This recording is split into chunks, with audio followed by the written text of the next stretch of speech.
நீ ஆர்ட்ஸ் தானடா படிச்ச, எப்படி ஐடில வேலை பார்க்குற? எந்த டிகிரினாலும் பரவாயில்லண்ணா. சென்னையில் இருக்க எஸ்எல்ஏ ஐடி ட்ரைனிங் இன்ஸ்டியூட் தான் நான் ட்ரைனிங் எடுத்தேன். மாதம் 30,000 சம்பாதிக்கிறேன். சூப்பர்டா. For IT training and placement contact 8870767784.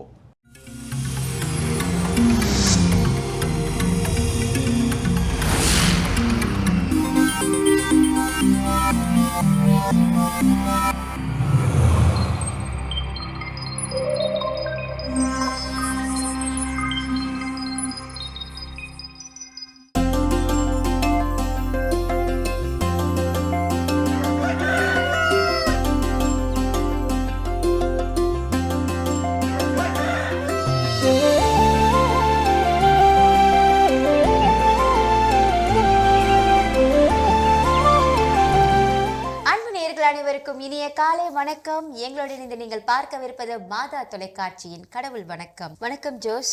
வணக்கம் மேம், எப்படி இருக்கிறீங்க? ரொம்ப நல்லா இருக்கேன். நீங்க எப்படி இருக்கீங்க? எல்லா நாள் போலவே மகிழ்ச்சி உற்சாகமாக நாள் தொடங்கி இருக்குது. அப்படி இன்னைக்கான கதை என்ன அப்படின்னு பார்த்தீங்கன்னா, நம்ம கொஞ்சம் அரசர்கள் காலத்து கதைக்கு போயிடுவோம். ரொம்ப கேப் விட்டு போச்சுன்னு நினைக்கிறேன். ஒரு அரசர், அப்போ அந்த அரசருக்கு வந்து யாரை எங்கே எப்போ பார்த்தாலும் இதெல்லாம் என்ன மூஞ்சா அப்படின்லாம் என்ன பண்ணுறாங்க, அது முகத்தை பார்த்து பாடி ஷேமிங் அப்படின்னு சொல்லுவாங்க இல்லையா?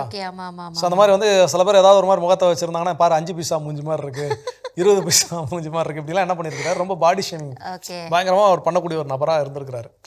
ஓகே, ஒரு நாள் அவருக்கு ஒரு எண்ணம் தோணி இருக்குது, சரி நம்ம நகர்வலம் போய் மக்கள் எல்லாம் எப்படி இருக்கிறாங்க, மகிழ்ச்சியாக இருக்கிறாங்களா இல்லையா அப்படின்னு சொல்லிட்டு அவருடைய மந்திரிட்ட என்ன பண்ணுறாரு சொல்லிட்டு அவரும் போகிறாங்க நகர்வலம். அப்போது நகர்வலம் போயிட்டு இருக்கையில் ரிட்டர்ன் வரணும், அரண்மனைக்கு வர்றதுக்குள்ளே இருட்டிருச்சு. சரி, ஓகே, பேசாமல் எங்கேயாவது தூங்கி எழுந்திரிச்சு என்ன பண்ணலாம் போகலாம் அப்படிங்கிற வழியில் ஒரு போகிற வழியில் ஒரு தென்னந்தோப்பில் என்ன பண்ணுறாங்க, தூங்கி ரெஸ்ட் எடுக்கிறாங்க, ஓய்வு எடுக்கிறாங்க. காலைல முழிச்சு பார்த்தா இவங்க 2 பேர் தான் அங்கே தூங்கினது. பார்த்தா 3ஆவதாக ஒருத்தன் அங்கே என்ன பண்ணிட்டு இருக்கிறான், தூங்கிட்டு இருக்கான். என்னடா இது, யாரா இவன் அப்படின்னு பார்த்தா அவனுடைய தோற்றமெல்லாம் வச்சு பார்த்த உடனே ஒரு நல்ல திருடன் அப்படிங்கிறது தெரியுது. ஸோ லைட்டு ஃபுல்லாக முழிச்சிருந்து திருடி பகலில் எஸ்கேப் ஆகி போகிற நேரத்தில் என்ன பண்ணிட்டான், அசந்து தூங்க ஆரம்பிச்சிட்டான். இவர் அரசர் போய் அவனுக்கு எழுப்புறாரு, ஐயா ராசா எந்தி அப்படின்னு. யார் நீ அப்படின்னா அரசனை பார்த்தோன்னா அவனுக்கு என்ன ஆயிடுச்சு, பயம் கொடுத்துருச்சு. ஐயா அரசே, நான் தெரியாமல் என்ன பண்ணிட்டேன், உங்கள் தோப்புன்னு தெரியாமல் நான் திருட வந்துட்டேன், அதை பார்த்துக்கோங்க அப்படின்னோடனே அவர் ஆக்சுவலாக அது அவர் தோப்பு கிடையாது, அவன் நினச்சிட்டான் அரசர் வந்தோன்னே இது அரசரோட தோப்பு போல அப்படின்னு சொல்லி. உடனே அவனை கூப்பிட்டு என்ன பண்ணிட்டாங்க, ஜெயிலில் வந்து அவனுக்கு தூக்கு தண்டனை, தலையை வெட்டி என்ன பண்ணிருங்க, அவனை கொன்றுங்க, அது மரண தண்டனை அப்படின்னு கொடுத்து அனுப்பியாச்சு. உடனே அரசர் வந்து சொல்கிறார், இன்றைக்கி பார்த்தீங்களா என் முக ராசி, இந்த தோட்டத்துடைய உரிமையாளருக்கு இவருடைய மரங்கள் எல்லாம் அந்த காய்கள் எல்லாம் என்ன இருக்குது, காப்பாற்றப்பட்டிருக்கிறது, அதுதான் என் முகராசி, இதுக்கு தான் நான் முகத்தை பற்றி பேசுகிறேன் அப்படின்னு அமைச்சர்கிட்ட சொன்னான். அரசே, ஆக்சுவலாக முகராசி அது கிடையாது, உங்கள் முகத்தில் விழிக்க போய் தான் அந்த திருடன் கிடச்சிருச்சு. இப்போ உங்கள் முகத்தில் அவன் விழிக்காமல் இருந்ததுனால நேரம் உயிரோட இருந்திருப்பான். அப்போ பாருங்க உங்கள் மூஞ்சி எவ்வளோ மோசமான மூஞ்சி. நேரங்களில் நம்ம இப்படி தான் தீர்மானிக்கிறோம் இல்லையா? பல நேரங்கள் நிச்சயமா பலர் ஏதாவது ஒரு குறைகள் சொல்லி, ஆனால் நம்மகிட்ட இருக்கக்கூடிய பெரிய குறைகளை நாம் பெருசாக கண்டுக்கிறதே இல்லை. ஸோ அப்போ பிறரை குறை கூறும் நம்மிடம் இருக்கக்கூடிய குறைகளை நாம் களைய கற்றுக்கொள்ள வேண்டும். ஓகே, சிறப்பான நாள். இந்த நாளை தொடங்குவோம். இப்போ ஆளி தரிசனம் பார்க்கலாம்.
ஆலய தரிசனம் பார்த்தாச்சு. இன்றைய நாளை நம்ம சிறப்பாக தொடங்கியாச்சு. கண்டிப்பா.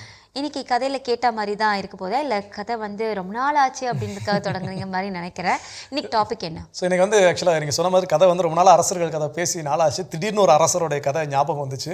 அதுவும் எனக்கு தெரிஞ்ச இந்த கதையில் வந்து 2 கதை உள்ள இன்பில்ட் ஆகிட்டு நான் நினைக்கிறேன். நிறையா அதில் மறந்துருச்சு. அது கரெக்டாக இது எக்ஸாக்டாக அதுதானான்னு தெரியல. பட் ஒரு வழியாக சொல்லி ஒப்பேத்தி முடிச்சாச்சு. ஓகே, இன்னைக்கான சிந்தனை என்ன அப்படின்னு பார்த்தீங்கன்னா, உங்கள் லைஃப்பில் யாராவது உங்களை கண்ட்ரோல் பண்ணுறது உங்களுக்கு பிடிக்குமா? என் லைஃப்லையா என்ன, அதாவது ஏதோ ஒரு சில விஷயங்கள் உங்களை வந்து நீங்கள் இதைத்தான் செய்யணும், இப்படி தான் இருக்கணும், இந்த ட்ரெஸ் தான் போடணும், இதைத்தான் சாப்பிடணும், அப்படி ஏதாவது ஒரு கண்ட்ரோல் பண்ணாங்கன்னா உங்களுக்கு பிடிக்குமா? பிடிக்காது. அதே மாதிரி தான் எனக்கும். எல்லார்கிட்ட கேட்டாலும் எல்லாரும் சொல்லக்கூடிய விஷயம், என்னை யாரும் கண்ட்ரோல் பண்ண எனக்கு பிடிக்காது. இந்த ஒரு படத்தில் நடிகர் தனுஷ் சொல்லுவார் நினைக்கிறேன், ஏரியாவே அவங்க கண்ட்ரோலாக இருக்கலாம், ஆனால் மாறி என்னைக்கும் அவுட் ஆஃப் கண்ட்ரோல் அப்படின்னா டைலாக். நாமளும் இந்த பஞ்ச் டைலாக்லாம் என்ன பண்ணலாம், பேசலாம். இது போல் பல பஞ்ச் டைலாக் பேசலாம். ஆனால் நிதர்சனமான உண்மை என்ன அப்படின்னு பார்த்தீங்கன்னா, நீங்கள், நான், நிகழ்ச்சி பார்த்துக்கூடிய அன்பர்கள் ஒவ்வொருத்தரோட கண்ட்ரோலில் தான் நம்ம இருக்கிறோம். யாரோ ஒருத்தவங்க நம்மளை என்ன பண்றாங்க, கட்டுப்படுத்தி கொண்டு இருக்கிறார்கள். யாரோ ஒருத்தவங்க நம்மளை கண்ட்ரோல்லே வச்சிருக்கிறாங்க. ஆனா நம்ம தான் அதை பெருசா கண்டுக்கிறோம். நம்ம மட்டும் பஞ்சு டைலாக் சொல்லிக்கிறோம் யாருனாலும். ஆனா என் ஹஸ்பண்ட் என்ன சொல்வாரு, நீ நினைக்கிறதா நடக்குது, நீ சொல்றதா நடக்குது அப்படின்னு. ஆனா அவருக்கு தெரியல, நீங்க அவரோட கண்ட்ரோல்ல இருக்கீங்கன்னு சொல்லிட்டு. நிஜமாவே எனக்கு பிடிச்ச ட்ரெஸ் வாங்கினா கூட நான் வந்து ஆப்ஷன்ல தான் நான் இருப்பேன், இதுவா அதுவான்னுட்டு. ஆனா அவர் ஓகே சொன்னா மட்டும் தான் நான் அதை எடுப்பேன். இதாவது பரவாயில்லைங்க, வீட்டுக்குள்ள இருக்கக்கூடியவங்க இன்னும் கண்ணுக்கே தெரியாம சிலர் இன்னைக்கு நம்ம ஒவ்வொரு டாபிக்கா ஓப்பன் பண்ண அடா ஆமால இவங்க கட்டுப்பாட்டில் தான் நம்ம இருக்கோம், நமக்கே ஆச்சரியப்பட போகிறோம் நாம. அந்த அளவுக்கு இன்னைக்கு இருக்குது. அப்போ முதல் விஷயம் என்னன்னா, இந்த சமுதாயம் நம்மை தன்னுடைய கட்டுப்பாட்டில் வைத்திருக்கிறது. இதை நான் நிறைய பேர் சொல்லலாம், அப்படிலாம் இல்லை நான் ஏற்றுக்க மாட்டேன் அப்படிலாம் நிறைய பேர் சொல்லலாம். உண்மையாகவே நம்ம என்ன பண்றோம் அப்படின்னு பார்த்தீங்கன்னா, இந்த அவன் என்ன நினைப்பான், இந்த பக்கத்து வீட்டுக்காரன் என்ன சொல்லுவான், இந்த மேல் வீட்டுக்காரன் என்ன சொல்லுவான், இவன் என்ன நினைப்பான். நான் சில நேரத்தில் சொல்வேன், உலகத்துக்காக நம்ம வாழக்கூடாது, நமக்காக நம்ம வாழணும் அப்படின்னு சொல்வேன் நான். ஆனா நாமளும் பல நேரங்கள்ல இந்த உலகத்திற்காகத்தான் அவர் என்ன சொல்லுவார், இவர் என்ன சொல்லுவார், இதனால் எனக்கு ஏதாவது கெட்டதா நினைப்பாங்களா, இதனால் என்ன யாரும் தப்பா பேசிடுவாங்களோன்னு நினைச்சியே நம்மள என்ன பண்ணிக்கிறோம், பிடிச்ச விஷயத்த செய்யாம நம்மை மாற்றிக்கொள்கிறோம். அப்போ இந்த சமுதாயத்துடைய கட்டுப்பாட்டுல நாம என்ன பண்றோம், இருக்கிறோம். இன்னைக்கு தான் யோசித்து பார்த்தா அடா ஆமா இல்லை அப்படின்னு தெரியும். இது போல தெரிஞ்சுக்கிறதுக்கு நிறைய விஷயங்கள் இருக்குது. அதெல்லாம் நம்ம தொடர்ந்து ஓகே.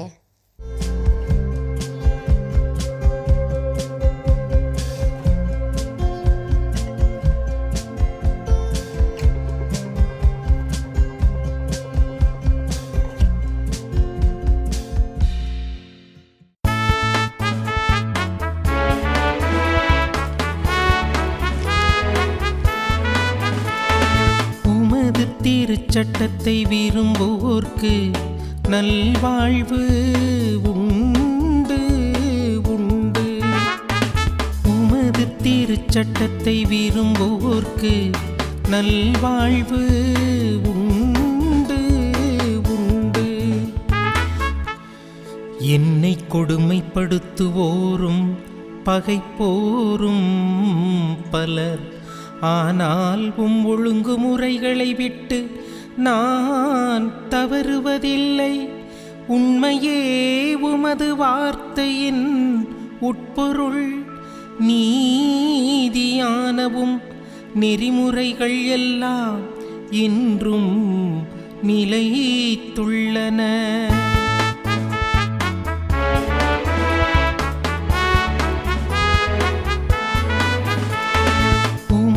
திருச்சட்டத்தை விரும்புவோர்க்கு நல்வாழ்வு உண்டு உண்டு. உமது திருச்சட்டத்தை விரும்புவோர்க்கு நல்வாழ்வு உண்டு உண்டு. இயேசுவில் பிரியமான சகோதர சகோதரிகளே, மாதா தொலைக்காட்சியின் நண்பர்களே, உங்கள் அனைவருக்கும் இனிய வணக்கம். தினம் ஒரு திருப்பாடல் என்கின்ற இந்த நிகழ்ச்சியின் மூலமாக இன்றைக்கு நாம் சிந்திக்கவிருக்கின்ற திருப்பாடல் 119. இது நாம் அனைவருக்கும் தெரிந்தாற்போல் திருப்பாடல்களில் மிக பெரிய ஒரு திருப்பாடலாய் நாம் இதனை பார்க்கின்றோம். இந்த திருப்பாடல் நமக்கு இன்றைய நாளிலே இறைவனுடைய திருச்சட்டத்தை பற்றியும் அவருடைய வாக்கினுடைய மேன்மையை பற்றியும் நம்மை சிந்திக்க அழைப்பு விடுக்கின்றது. இந்த ஒரு திருப்பாடலை நாம் முதலில் பார்க்கின்ற போது இது ஒரு அக்ராஸ்டிக் சாம் என்று சொல்லி அவர்கள் சொல்வார்கள். எபிரேய மொழியில் இருக்கக்கூடிய 22 ஆல்பபெட்ஸையும் வைத்துக் கொண்டுதான் இவர்கள் இந்த திருப்பாடலை அமைத்திருப்பார்கள். இந்த திருப்பாடல்கள் 22 பகுதிகளாகும். ஒவ்வொரு பகுதியும் 8 வசனங்களை கொண்டதாகும். அந்த ஒவ்வொரு பகுதியிலும் ஒவ்வொரு ஆல்பபெட்டை வைத்து அவர்கள் அமைக்கப்பெற்றதாகவும் இந்த ஒரு திருப்பாடல் இருப்பதை நம்மால் பார்க்க முடிகின்றது. இந்த ஒரு திருப்பாடலில் இன்றைக்கு நாம் வாசிக்க இருக்கின்ற இந்த ஒரு தியான பாடலை ஆண்டவருடைய வாக்கு எவ்வளவு மேன்மை மிக்கது என்றும் சொல்லி அவருடைய வாக்கில் நாம் எப்படி நம்பிக்கை கொள்ள வேண்டும் என்பதையும் பற்றி இந்த திருப்பாடல் நமக்கு சொல்லித் தருவதாய் இருக்கின்றது. இதனை தாவீது அரசர் இயற்றிய ஒரு திருப்பாடலாக சிலர் கருதுவர். ஆனால் வரலாற்றில் நாம் பார்க்கின்ற போது இது 5ஆம் அல்லது 4ஆம் நூற்றாண்டுகளில் ஆண்டவர் இயேசுவினுடைய பிறப்புக்கு முன்பாக 5ஆம் அல்லது 4ஆம் நூற்றாண்டுகளில் எழுதப்பட்ட ஒரு திருப்பாடலாகவும், ஆண்டவருடைய திருக்கோவில் இடிக்கப்பட்ட பிறகு அதனை கட்டி முடிப்பதற்கு முன் இஸ்ரேல் மக்களுக்கு திருச்சட்டம் மட்டுமே முதன்மையான ஒரு இடத்தை பெற்றதையும் நமக்கு இந்த திருப்பாடல் நினைவுபடுத்துவதை நாம் பார்க்கின்றோம். இந்த ஒரு திருப்பாடலில் இன்றைக்கு நாம் வாசிக்க இருக்கின்ற 157 168 வரை இருக்கக்கூடிய இந்த வசனங்களில் பார்க்கின்ற போதோ ஆண்டவருடைய வார்த்தை என்கின்ற அந்த ஒரு விஷயத்தை நமக்கு சொல்லித்தர 7 வெவ்வேறு வார்த்தைகளை திருப்பாடல் ஆசிரியர் பயன்படுத்துவதை நாம் பார்க்கின்றோம். உதாரணத்துக்கு திருச்சட்டம், ஒழுங்குமுறைகள், வார்த்தை, நெறிமுறைகள், உமது வாக்கு, கட்டளைகள், நியமங்கள் என்று சொல்லி ஆண்டவருடைய வாக்கை பிரதிபலிக்க இத்தனை வார்த்தைகளை பயன்படுத்தி இருக்கின்றார் நம்முடைய திருப்பாடல் ஆசிரியர். இவருடைய இந்த பாடலை நாம் வாசிக்கின்ற போது முதலில் அவர் எழுதுவது, என்னை சுற்றி பகைவர்கள் பலர் இருக்கின்றார்கள், அவர்கள் என்னை சோதிப்பதன் முக்கிய காரணம் நான் ஆண்டவருடைய வாக்கையும் அவருடைய திருச்சட்டத்தையும் கடைபிடிப்பதால். அவர்கள் நான் இதனை செய்வதால் அவர்கள் என்னை எதிர்த்து நிற்கின்றார்கள். என்னை எதிர்த்து நிற்போர் வெறுமனே சாதாரண மக்கள் மட்டுமல்ல, மாறாக அரசர்களும் அதிகாரிகளும் ஆண்டவருடைய வாக்கை நான் கடைபிடிப்பதால் என்னை எதிர்த்து நிற்கின்றார்கள் என்று சொல்லி அவர் ஆரம்பிக்கின்றார். இப்படியாக ஒரு பயம் நிறைந்த ஒரு சூழ்நிலையில் அவள் வாழ்ந்து கொண்டிருப்பதனாலும் அந்த பயத்திலிருந்து தான் வெளியே வர ஆண்டவருடைய வாக்கு மட்டுமே தனக்கு உதவியாக இருக்கிறது என்பதனையும் திருப்பாடல் ஆசிரியர் பதிவு செய்வதை நாம் பார்க்கின்றோம். இந்த ஒரு பகைவர் அரசர்களாகவும் தலைவர்களாகவும் அதிகாரிகளாகவும் இருந்த போதிலும் கூட ஆண்டவர் மேல் கொண்டிருக்கக்கூடிய அந்த ஒரு நம்பிக்கையின் பேரிலும் ஆண்டவருடைய வார்த்தையின் மேல் அவர் கொண்டிருக்கக்கூடிய பற்றுடையின் பேரிலும் இன்னும் உண்மையாக அதற்கு சான்று பகரக்கூடிய ஒரு மனிதனாக வாழ்கின்றார் என்றுதான் தன்னை பற்றி திருப்பாடல் ஆசிரியர் கூறுவதை நாம் பார்க்கின்றோம். இந்த ஒரு பயம், இந்த தலைவர்களை பற்றிய பயத்தை இதன் பின் வரக்கூடிய பகுதியில் அந்த பயத்தை அப்படியே ஆண்டவருடைய வாக்கின் மேல் அவர் காட்டுகின்றார். என்னதான் இந்த உலக மக்களை பார்த்து இந்த பயம் இருந்தாலும் கூட எனக்கு உண்மையான பயம் என்பது ஆண்டவருடைய வாக்கை நான் கடைபிடிப்பதில் அடி பெறலாமல் இருக்க வேண்டும் என்பதில் தான் இருக்கின்றது என்பதில் இந்த திருப்பாடல் ஆசிரியர் மிக தெளிவாயிருப்பதை நாம் பார்க்கின்றோம். இந்த ஒரு திருப்பாடல் நமக்கு சொல்லித்தரக்கூடிய விஷயம் என்னவென்று சொன்னால், ஆண்டவருடைய வாக்கில் நாம் நம்பிக்கை வைத்தும் அவருடைய வாக்கின் பேரில் நாம் நடக்கவும் செய்கின்ற போது நாம் எதை பற்றியும் கவலைப்பட வேண்டாம். ஆண்டவருடைய வாக்கு எனக்கு வழியாகவும் ஒளியாகவும் இருக்கும். எனவே எனக்கு வழிகாட்டியாய் இருக்கக்கூடிய அந்த வார்த்தையின் பேரில் நான் நடக்கின்ற போது எதை பற்றியும் கவலைப்படாமல் யாருக்கும் அஞ்சாமல் என்னால் வாழ முடியும் என்பதனை இந்த திருப்பாடல் நமக்கு சொல்லித் தருகின்றது. இது வெறுமனே ஆண்டவர் மேல் ஆண்டவருடைய வார்த்தையின் மேல் நம்பிக்கை வைக்க வேண்டும் என்று மட்டும் சொல்லாமல் இதனுடைய இறுதி பகுதியில் பார்க்கின்ற போது அந்த ஒரு நம்பிக்கை என்னை செயலாக்கம் செய்வதற்காக அவருடைய வார்த்தையை என்னுடைய வாழ்வில் நான் செயல்படுத்த என்னை ஒரு வழிகாட்டியாகவும் என்னை அழைத்து வருகின்றது என்று சொல்லி இந்த திருப்பாடல் ஆசிரியர் சொல்வதை நாம் பார்க்கின்றோம். எனவே நாமும் ஆண்டவருடைய வாக்கின் மீது நம்பிக்கை வைத்தவர்களாய் அவருடைய வாக்கை நமது வாழ்வில் நாம் செயலாக்கம் செய்யக்கூடியவர்களாய் இருக்க இந்த திருப்பாடல் ஆசிரியரோடு இணைந்து நாமும் ஜெபிப்போம். அன்பின் ஆண்டவரே, உமது வாக்கு எங்களுக்கு வாழ்வளிக்கவும் எங்களுக்கு வழிகாட்டவும் நீர் எங்களுக்கென்று கொடுத்திருக்கின்றீர். அந்த வாக்கை எங்களுடைய வாழ்வில் நாங்கள் கடைபிடிக்கவும் அதன் மூலமாக நாங்கள் வாழவும் நீர் எங்களை வழி நடத்துவீராக.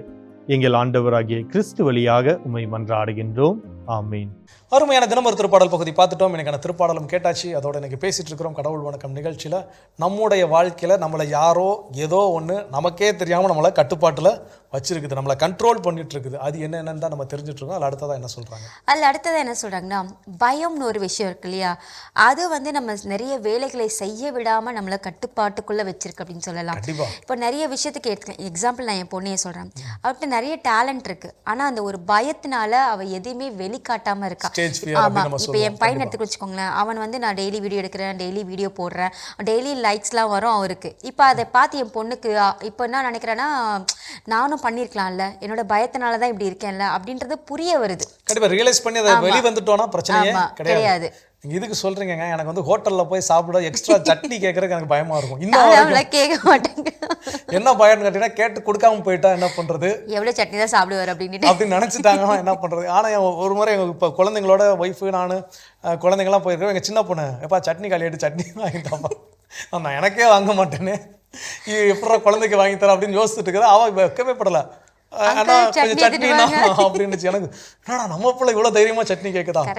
ஸோ இதெல்லாம் நம்ம இன்னைக்கு சிரித்தாலும் கூட, ஆனால் ஏதோ ஒரு பயம் நம்மளை ஏதோ ஒரு விஷயத்த செய்ய விடாமல் கட்டுப்பாட்டில் வச்சுக்கிட்டே தான் இருக்குது. இது சிறியவர் தொடங்கி பெரியவர் வரைக்கும் எல்லாருமே இதில் மாட்டியிருக்கிறோம். இன்னைக்கு நான் இதில் இல்லவே இல்லைன்னு யாருமே சொல்ல முடியாது. அதனால யாரையும் என்னை கட்டுப்படுத்தல, நான் யாருடைய கட்டுப்பாட்டிலும் இல்லைன்னு நம்ம சும்மா வேணா டயலாக் விட்டுக்கலாம். ஆனால் இந்த பயம் கூட என்னை தன்னுடைய கட்டுப்பாட்டில் வைத்திருக்கிறது அப்படிங்கிறது தான் நிதர்சனமான உண்மை.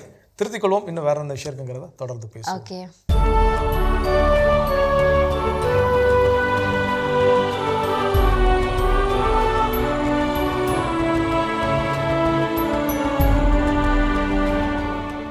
ஜூன் 5 புனித போனிஃபஸ்.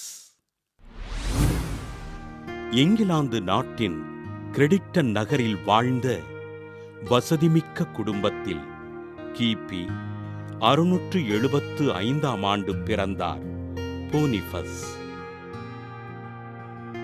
வின்ஃப்ரெட் என்னும் திருமுழுக்கு பெயரை கொண்ட இவர் தன் 7வது வயதில் தன் தொடக்க கல்வியினை பெனடிக்டன் துறவற சபையினில் பயின்று தன் 30வது வயதில் பெனடிக்டன் துறவற சபையினில் குருவாக அருட்பொழிவு பெற்றார்.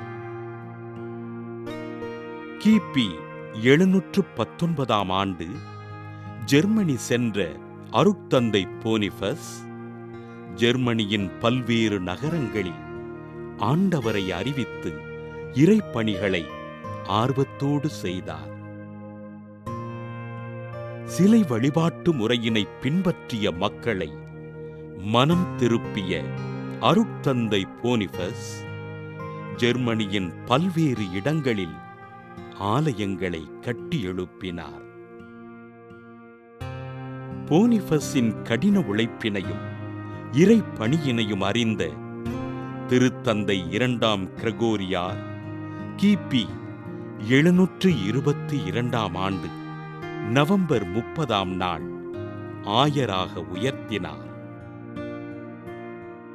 ஆயர் போனிஃபஸின் தூய்மையான வாழ்வினையும் போதனைகளையும் கண்ட ஜெர்மனி மக்கள் திருமுழுக்கு பெற்று கிறிஸ்துவினை ஏற்றுக்கொள்ள ஆயர் போனிஃபஸ் திருத்தந்தையினால் பேராயராக திருநிலைப்படுத்தப்பட்டார்.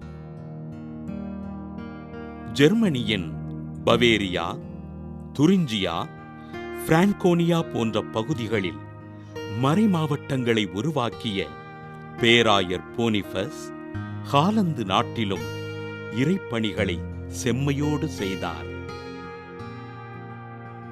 பல்வேறு எதிர்ப்புகளுக்கிடையே ஆண்டவரின் பணிகளைச் செய்த பேராயர் போனிஃபஸ் கிபி 754 ஜூன் 5ஆம் நாள் மதவெறியர்களால் படுகொலை செய்யப்பட்டார். இன்று புனித போனிஃபஸ் திருவிழாவினை கொண்டாடுகின்ற நாம் நமது மறைமாவட்டங்களுக்காகவும் ஆயர்களுக்காகவும் ஜெபிப்போம். சிறப்பான இன்றைய புனிதர் பகுதி நம்ம பார்த்துட்டோம். நாம இன்னைக்கு பேசிட்டு இருக்கோம் சில விஷயங்கள் நம்மளுடைய லைஃப்ல நம்மளே ஒரு கட்டுப்பாடுக்குள்ள வச்சுட்டு இருக்கு இல்லையா, அதெல்லாம் என்னன்னு பார்த்துட்டு இருக்கோம். அடுத்ததா என்ன விஷயம்? அடுத்ததா எது நம்மை தன்னுடைய கட்டுப்பாட்டில் வைத்திருக்கிறது அப்படின்னு பார்த்தீங்கன்னா, இன்னைக்கு சோசியல் மீடியா நம்ம அதோடைய கட்டுப்பாட்டில் என்ன பண்ணிருக்காரு வச்சிருக்குது. அதுக்கே நமக்கே தெரியாமல் நம்ம அதுக்கு அடிமையாக என்ன பண்ணுறோம் இருக்கிறோம். 2 விதமான அடிமைத்தனம் அதில் இருக்குது. ஒன்று, அதுக்கு எப்போ பார்த்தாலும் அதில் நேரத்தை செலவழித்து நேரத்தை விரயம் செய்து உட்காந்தா ஏந்துக்க முடியல, அப்படியே ஒன்று பார்த்தா ஒன்று பார்த்துட்டே அப்படியே இருக்கிறது போல ஒரு அடிமைத்தனம். அப்படி தன்னுடைய கட்டுப்பாட்டில் கொஞ்சம் பேரை வச்சிருக்குது, கொஞ்சம் பேரில் நிறைய பேரை வச்சிருக்குது. இன்னொரு கட்டுப்பாடு என்ன அப்படின்னு பார்த்தீங்கன்னா, இன்னைக்கு நம்ம வீடுகளில் ஏதோ ஒரு சந்தோஷமான ஒரு விஷயம், அந்த ஃபோட்டோ எடுத்து கூட மகிழ்ச்சியாக நம்ம வந்து அதில் ஷேர் பண்ணுற ஒரு அடிமைத்தனத்துக்கு ஐ மீன் சொல்கிற அடிக்ட்க்கு போயிட்டு அடிக்ட் ஆகிட்டோம் கண்டிப்பாக. ஸோ இதுவும் ஒரு பக்கம். இப்போ நீங்கள் சொன்னதுக்கப்புறம் 3ஆவது ஒரு விஷயம் தோணுது. என்ன அப்படின்னா, சில நேரங்களில் சிலருக்கு அட்லீஸ்ட் ஒரு புகைப்படம் கூட போடுறதுக்கு இதை போட்டால் அவன் என்ன நினைப்பான், இவன் என்ன நினைப்பான். சில நேரம் நம்மளே வீட்டில் ஏதோ ஒரு ஃபோட்டோ, சந்தோஷமான ஃபோட்டோ இல்லை, நம்மளுடைய குழந்தைய ஃபோட்டோ அப்லோட் பண்ணோம்னா வீட்டில் உள்ள பெரியவங்க இதெல்லாம் போடாத உடனே என்ன நிறைய பேர் பார்ப்பாங்க, கண்ணு பட்டுரும், குழந்தைக்கு ஜுரம் வந்துடும், ஃபோட்டோ எடுத்து தவறாக யூஸ் பண்ணுவாங்க, அப்படி இப்படின்னு நிறைய சொல்லுவாங்க. கண்டிப்பாக இதில் பிரச்சனைகள் இருக்கு, நான் இல்லைன்னு சொல்ல மாட்டேன். பட் இருந்தாலும் ஏதோ ஒரு விஷயம் என்ன பண்ணுது, கட்டுப்பாட்டில் வச்சுட்டே இருக்குது. இதை செய்யலாமா செய்யக்கூடாதா, அதில் இந்த சோஷியல் மீடியா நம்ம லைஃப்பில் ரொம்ப ரொம்ப பூந்து விளையாடிக்கிட்டு இருக்கு, நேரடியாகவோ மறைமுகமாகவோ. ஸோ இது நம்ம தவறுகளை செய்யாமல் இருக்க கற்றுக்கொள்ள வேண்டும். தொடர்ந்து பேசலாம். இப்போ அடுத்த பகுதியை பார்க்கலாம்.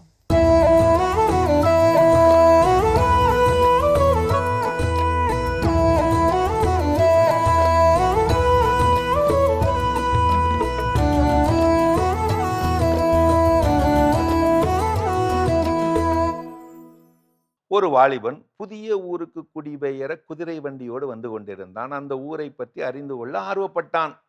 அந்த ஊரின் நுழைவு வாயிலிலே ஒரு வயதான பெரியவர் காவலாளியாக இருந்தார். வாலிபன் அவரிடம், ஐயா, இந்த ஊர் மக்கள் எப்படிப்பட்டவர்கள், நான் இந்த ஊருக்கு குடி வரலாமா?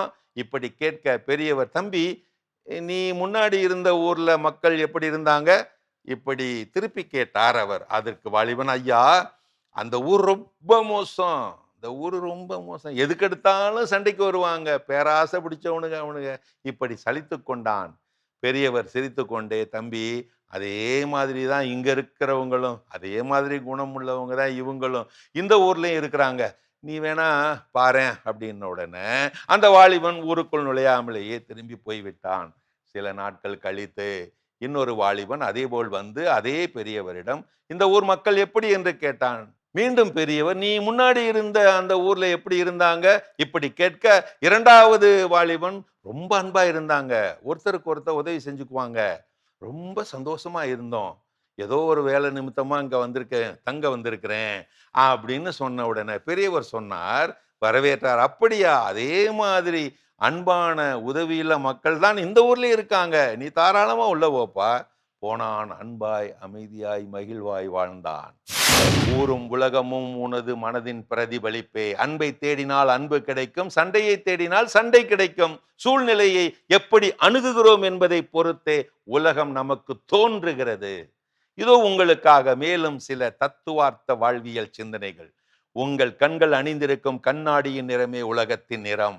நீங்கள் கோபமாக இருந்தால் உலகம் முள், அன்பாக இருந்தால் உலகம் மலர். நிறத்தை மாற்றுவதை விட கண்ணாடியை மாற்றுவதை சிறப்பு. ஒரு மலைப்பகுதியில் நீங்கள் என்ன கத்துகிறீர்களோ அதுவே உங்களுக்கு திரும்ப கேட்கும், எதை கொடுக்கிறீர்களோ அதுவே பன்மடங்காக திரும்ப வரும். சூரியன் மறைவதால் உலகம் இருட்டாவதில்லை, பூமி திரும்புவதால் தான் இருட்டாகிறது. அதே போல துன்பங்கள் வெளியிலிருந்து வருகிறதில்லை, நம் சிந்தனை திசை மாறுவதால் மட்டுமே வருகின்றன. 100 பூக்கள் இருக்கும் தோட்டத்தில் முல்லை தேடுபவனுக்கு தோட்டம் ஒரு சுமையே, அழகை தேடுபவனுக்கு தோட்டம் ஒரு சொர்க்கமே. காட்சியின் தரம் தேடலின் விதத்திலே. வாழ்க்கை என்பது ஒரு நாடகம் என்றால் அதன் திரைக்கதை உங்கள் மனதில் தான் எழுதப்படுகிறது. நீங்கள் உங்களை ஒரு பாதிக்கப்பட்டவராக பார்த்தால் உலகம் உங்களை வேட்டையாடும், வெற்றியாளராக பார்த்தால் உலகம் உங்களுக்கு கைதட்டும். இன்றைய விதை நாளைய அறுவடை. உங்கள் எண்ணங்கள் தான் விதைகள். இன்று நீங்கள் எதை பார்க்கிறீர்கள், எதை சிந்திக்கிறீர்கள் என்பதே உங்களது நாளைய வாழ்க்கை. இந்த உலகம் உங்களை சுற்றி சுற்றித்தான் இயங்குகிறது. உங்கள் எண்ணம் என்னும் மைய புள்ளி சரியாக இருந்தால் உலகத்தின் சுழற்சி உங்களுக்கு ஒரு அழகிய நடனமாகவே தெரியும். மாதா டிவியின் நட்பே, உலகம் ஒரு வெற்றுத்தாள். அதில் நீங்கள் தீட்டும் வண்ணங்கள் தான் உங்கள் வாழ்க்கை. அழகாக வரைந்து வாழுங்கள். அருமையான கதைகள் 1000 பகுதி பார்த்துட்டோம். இன்னைக்கான கதையும் சிந்தனையும் கேட்டாச்சு. அதோட நம்ம இன்னைக்கு பேசிட்டு இருக்கிறோம் கடவுள் வணக்கம் நிகழ்ச்சியில் நம்முடைய வாழ்க்கையில் நமக்கே தெரியாமல் நம்மளை தன்னுடைய கட்டுப்பாட்டில் வைத்திருக்கக்கூடிய நபர்கள் யார், இல்லை விஷயங்கள் என்னென்ன, இதை தான் பேசிட்டு இருக்கோம். அடுத்தது என்ன சொல்றாங்க? அடுத்தது என்ன சொல்றாங்கன்னா, பல நேரங்களில் நமக்கு விருப்பப்பட்டதை என்னுடைய கனவுகள் ஒன்று இருக்கும். அந்த கனவுகளை நான் செய்ய விடாமல் யாரோ ஒருத்தர் என்னை கட்டுப்படுத்திட்டு இருப்பாங்க இல்லையா? அவங்களுடைய கனவு நமக்கு சுமந்துட்டு இருப்பாங்க. அந்த மாதிரி சுமைகளை நம்ம வந்து சுமந்துட்டு இருப்போம். ஹஸ்பண்ட் கரெக்டாக சொல்வார், உன் விஷயத்துல உன் கனவெல்லாம் உன் பொண்ணு மேலே திணிக்காத, உன் பையன் மேலே திணிக்காத, அவங்கவுங்களுக்கு என்னென்ன விருப்பமோ அதாவது அவங்க செய்யட்டும் அப்படின்றதுல தெளிவாக இருப்பாங்க. ஸோ அந்த தெளிவோடு நம்ம இருக்க வேண்டும். நிச்சயமா ஒரு விஷயத்தை நல்லா ஞாபகம் வச்சுக்கணும். நம்ம நிறைய இடங்கள் செய்யக்கூடிய தவறுகள் என்னன்னா, எல்லா பெற்றோர்களும், அது வந்து பழைய பெற்றோர்களாக இருந்தாலும் சரி, இன்னைக்கு வந்து இருக்கக்கூடிய பெற்றோர்களாக இருந்தாலும் சரி, இனி வருங்காலத்தில் வரக்கூடிய பெற்றோர்களாக இருந்தாலும் சரி, செய்யக்கூடிய விஷயம் என்னன்னா, நான் தான் ஆசைப்பட்டு நடக்கல, உனக்காவது நீயாவது அந்த ஆசை என்ன பண்ணு, நிறைவேற்று அப்படின்னு சொல்லி தயவு செஞ்சு உங்கள் குழந்தைகள் கிட்ட சொல்லவே சொல்லாதீங்க. நம் குழந்தைகள் நம் வழியாக இந்த உலகத்திற்கு வந்தவர்களை தவிர நமக்காக வந்தவர்கள் கிடையவே கிடையாது. அது அவங்களுக்குன்னு ஒரு லைஃப் இருக்குது. ஒரு திரைப்படத்தில் சொன்ன மாதிரி தான், எங்கள் அப்பா டாக்டர்னு ஆசைப்பட்டார், நானும் எங்கள் அப்பா மாதிரி டாக்டர்னு ஆசைப்பட்டேன். ஏன்னா உங்கள் அப்பா டாக்டர் இல்லை, அவரும் ஆசைப்பட்டார், நானும் ஆசைப்பட்டேன் அப்படின்னு இல்லாமல், ஓகே எனக்கு ஆசை இருந்துச்சு, என்னால் அதை சரிவர செய்ய முடியல. ஏன்னா நாம ஒழுங்காக இருந்தால் நம்ம என்ன பண்ணியிருப்போம், செஞ்சுருப்போம். நம்ம அதை தூக்கி இன்னொருத்தர் மேலே குறை சொல்லலாம் முடியாது. எங்கள் அப்பா அம்மா வசதியாக இல்லை, அதனால் என்னை படிக்க வைக்க முடியல, அதனால் நான் அப்படி ஆகிட்டேன்லாம் சொல்கிறதுக்கு வாய்ப்பே கிடையாது. நம்மக்கிட்ட திறமை இருக்குது, நமக்கு அந்த கனவு அடையக்கூடிய பேரார்வம், பேஷன் அப்படின்னு சொல்லக்கூடிய ஒரு விஷயம் இருந்துச்சுன்னா, எவ்வளோ பெரிய தடைகளாக இருந்தாலும் நமக்கு வேணும்னா நம்ம அதை உடச்சி தள்ளிட்டு என்ன பண்ணுவோம், போயிட்டே இருப்போம். நமக்கு வேண்டியதை நம்மால் பெற்றுக்கொள்வோம். இது கண்டிப்பாக எல்லாருக்கும் பொறுத்தும். அதனால் நம்ம எனக்கு இது கிடைக்காம போன காரணம் எங்கள் அப்பா அம்மா தான். பட் உனக்கு நல்ல அப்பா அம்மா கிடைச்சிருக்கு, நீ வந்து அதை எடுத்துக்கோ, நீ வந்து அதை சாதிச்சிரு அப்படின்னு யாரும் சொல்லாது. இன்னைக்கு ஒரு விஷயம் எனக்கு கிடைக்கலன்னா அதுக்கு முழு காரணமும் நான் தான், எனக்கு கிடைச்சிருக்கனால அதுக்கு முழு காரணமும் நான் தான். ஸோ அப்போ இந்த ஒரு விஷயத்தினால நம்ம பல நேரங்கள் என்ன பண்ணுறோம், பிறருடைய கனவுகளை சுமந்து செல்லும் வண்ணம் பிறருடைய கட்டுப்பாட்டில் நாம் இருக்கிறோம். ஆனால் இதை நம்முடைய குழந்தைகளுக்கு திணிக்காமல், ஒருவேளை அட்லீஸ்ட் அவங்கள இந்த ஒரு விஷயத்துலையாவது நம்ம சுதந்திரமாக இருக்க செயல்பட அனுமதிக்க வேண்டும். கற்றுக்கொள்வோம், திருத்திக் கொள்வோம். இன்னும் வேற என்ன விஷயம் இருக்குங்கிறத தொடர்ந்து பேசுவோம். முன்னாடி ஒரு பிரேக் போயிட்டு வரலாம்.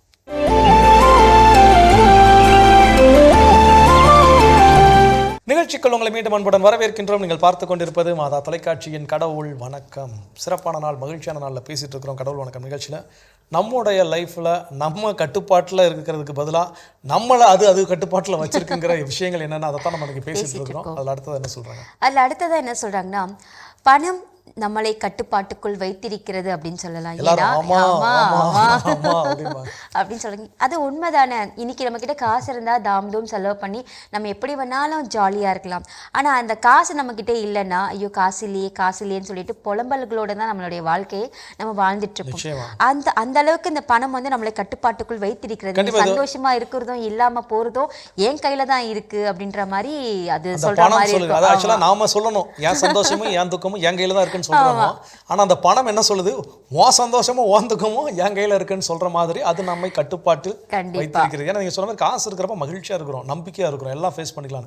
அந்த காசு இல்லாத 2-3 நாட்கள் இல்லை, ஒரு வாரம் ஒரு மாதம் எனக்கு இருக்கிறப்ப அந்த நாட்கள் தான் பார்த்தீங்கன்னா ரணகொடூரமான நாட்களாக இருக்குது. அப்போ நம்மளோட மகிழ்ச்சியை நம்மளுடைய துக்கத்தையும் எது தீர்மானிக்கிறதுனா நாம தீர்மானிக்கிறது இல்லை, அந்த பணம் தீர்மானிக்கிறது. அந்த வகையில் பணத்துக்கிட்ட நம்ம என்ன பண்றோம், கட்டுப்பாட்டில் கண்ட்ரோல்டில் நம்ம இருக்கிறோம். யோசித்து பார்ப்போம். இன்னும் வேற என்ன விஷயம் இருக்குங்கிறத தொடர்ந்து பேசுவோம்.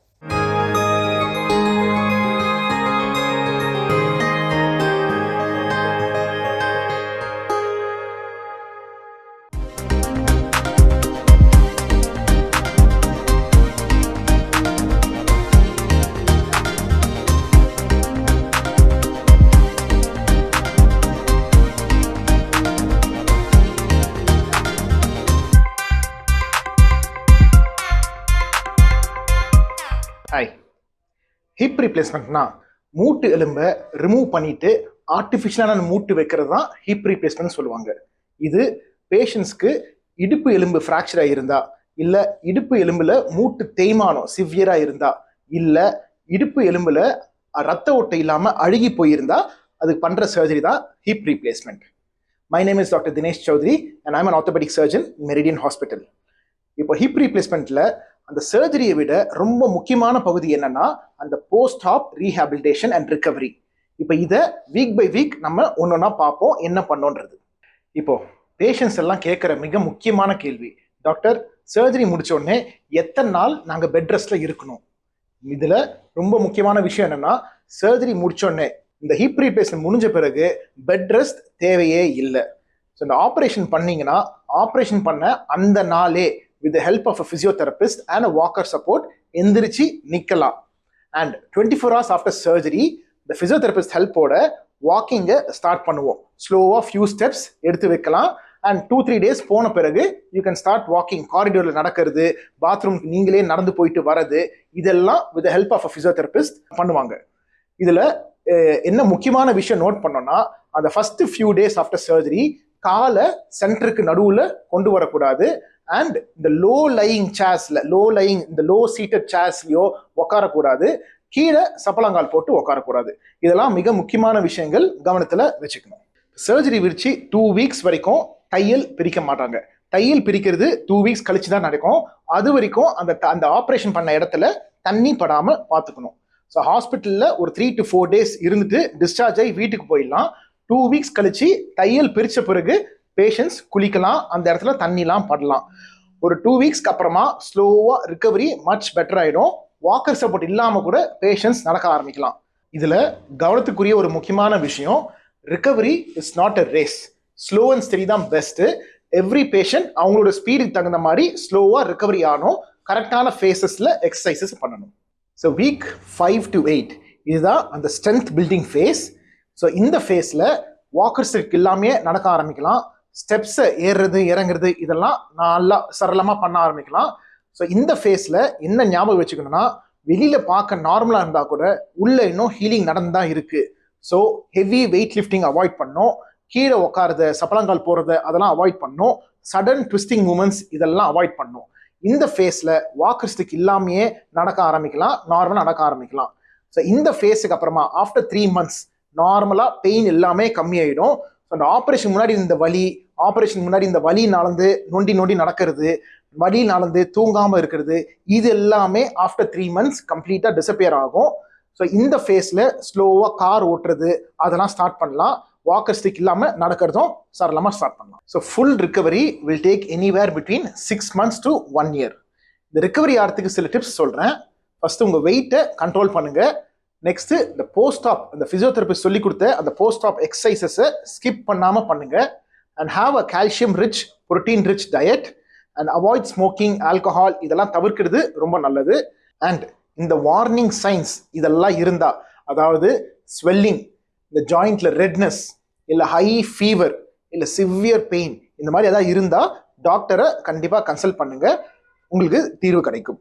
இப்போ ஹிப் ரீப்ளேஸ்மெண்ட் சர்ஜரினாவே வாழ்க்கை முடிஞ்சு போயிடுச்சு அவ்வளோதான் அப்படின்னு நினைக்க வேண்டாம். It is a simple procedure. கரெக்டாக பண்ணிட்டு அதுக்கு போஸ்ட்-ஆப் ஃபிசியோதெரப்பியை கரெக்டாக ஃபாலோ பண்ணிங்கன்னா லைஃப் திரும்பி நார்மலுக்கு திரும்பும். ஸோ பயப்பட வேணாம். தேங்க்யூ. சிறப்பான நலம் தரும் நேரம் பகுதியை நம்ம பார்த்தாச்சு. நாம் இன்னைக்கு பேசிகிட்டு இருக்கோம் இதெல்லாம் நம்மளை கட்டுப்பாட்டுக்குள் வைத்து நம்மளை ஆட்டி படிக்கிறது நம்ம பேசிகிட்டு இருக்கோம். அடுத்ததான் என்ன விஷயம்? ஸோ அடுத்ததாக எதுடைய கட்டுப்பாட்டில் நாம் இருக்கோம் அப்படின்னு பார்த்தோம்னா, நம்முடைய கடந்த காலத்தின் கட்டுப்பாட்டில் இன்னைக்கு நாம் இருக்கிறோம். எப்படி கடந்த காலம்னா? ஏன்னா அதிலே நினச்சிட்டு ஐயோ இப்படி ஒரு தப்பு நம்ம பண்ணிட்டோமே, ஐயோ இந்த ஒரு முடிவு எடுக்காமல் நம்ம போயிட்டோமே, நம்ம இந்த நேரத்தில் மட்டும் இல்லை முடியாது அப்படின்னு நம்ம சொல்லியிருந்துருக்கலாமே, இல்லை ஊரே எதிர்த்தாலும் இந்த நேரத்தில் இதை நான் செஞ்சுருக்கலாமே. ஸோ அப்போ இதெல்லாம் என்ன அப்படின்னா, இன்றைக்கி நிகழ்காலத்தில் நான் எப்படி இருக்கணும், என்னோட எதிர்காலத்தை எப்படி மாற்றிக்கொள்ள வேண்டும் அப்படிங்கிற என் கவனத்தை செலுத்தவே விடாது. ஏன்னா அதிலே திங்கிங் அந்த சொல்லுவாங்க, அந்த பழைய காலத்து அந்த ஓட்டர் ரெக்கார்டுன்னு சொல்லுவாங்க, அந்த ரெக்கார்டு போட்டு அந்த கிராக் விழுந்துச்சுன்னா அந்த இடம் மட்டும் திரும்ப பாடிக்கிட்டே இருக்குமா. ஸோ அந்த மாதிரி நம்முடைய வாழ்க்கையில் பல நேரங்களில் நம்முடைய கடந்து போன காலங்கள், நாம் கடந்து போன காலத்தில் செய்த தவறுகளோ ஏதோ ஒரு சில விஷயங்களோ நம்ம இன்று நிகழ்காலத்தில் வாழ விடாமல் நம்மை தன்னுடைய கட்டுப்பாட்டில் வைத்திருக்கிறது. ஸோ அதை நம்ம யோசிக்காமல் இருக்கிறது நல்லது. தொடர்ந்து பேசலாம். இப்போ அடுத்த பகுதி பார்க்கலாம்.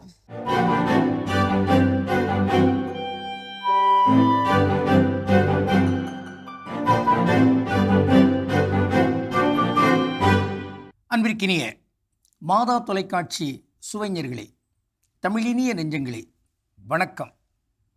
திரிகடுகத்தில் இணைந்திருக்கும் உங்கள் ஒவ்வொருவருக்கும் நன்றியின் வாழ்த்துகள்.